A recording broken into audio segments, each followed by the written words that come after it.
Have you ever looked at yourself in the mirror and thought, why can't I just be enough? No matter what you achieve, no matter how much others praise you, there's this quiet, persistent voice that whispers, you could have done better. You tell yourself it's just motivation, but deep down, you know it's not. It's self-doubt. It's the constant feeling that you're falling short, even when you're doing everything right. And here's the truth that most people don't say out loud. Feeling not good enough isn't a flaw in your character. It's a wound. A wound that comes from growing up in a world that taught you love must be earned, that your worth is conditional, and that being human means constantly proving yourself. From the moment we're born, we're measured. Grades, looks, achievements, approval. If you were praised for being the smart one, the pretty one, or the good one, your brain learned a dangerous lesson. I'm only valuable when I perform. And if you were criticized, ignored, or compared, you learned an even harsher one. I'm not enough unless I'm perfect. So now, as an adult, even when you do something amazing, land the job, finish the project, get the compliment, that inner voice says, it's not that big of a deal. You just got lucky.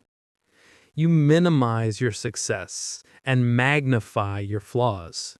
You chase validation, but feel guilty for needing it. You crave peace, but sabotage it the moment it appears. It's exhausting, isn't it? You keep running on a treadmill that never stops, hoping that one more achievement, one more like, one more I'm proud of you will finally make you feel whole, but it never does. Because feeling enough isn't something you earn, it's something you remember. You were born enough. Before the report cards, before the expectations, before the comparisons, somewhere along the way, you forgot because the world made you forget. Maybe your parents had impossibly high standards. Maybe a teacher once told you you'd never make it. Maybe you grew up surrounded by people who made you feel small for dreaming big. Those words, those tiny moments, they sink in. They become part of your inner voice. Psychologists call this internalized criticism. It's when the negative messages you heard from others become the way you speak to yourself. It's why you say things like, I can't mess this up, or I'm such an idiot, or I should be further by now. But here's something powerful. That voice is learned, not innate, which means you can learn it. Let's talk about what actually happens in your brain. When you constantly criticize yourself, you activate the same stress response that's triggered by real physical danger. Your body releases cortisol. Your heart rate increases. Your muscles tense up, all because your brain believes you're under attack. Except this time, you're the one attacking yourself. Now imagine living like that every day for years. No wonder you feel tired. No wonder you feel anxious. No wonder peace feels impossible. So, how do you break free? How do you finally start to believe you are enough, not someday, not after you achieve this, but right now? It starts with awareness. The next time that critical voice shows up, don't argue with it. Don't try to silence it. Just notice it. Say to yourself, this is the part of me that's scared. The part that learned it had to be perfect to be loved. You can't heal what you hate, but you can heal what you understand. Then comes self-compassion. I know it sounds soft, maybe even cliche, but research by Dr. Kristen Neff and others shows that self-compassion isn't weakness, it's resilience. People who practice it don't get lazy. They actually bounce back faster after failure because they don't waste energy on shame. So instead of saying, I'm such a failure, try, I'm human, and humans mess up, but I can learn.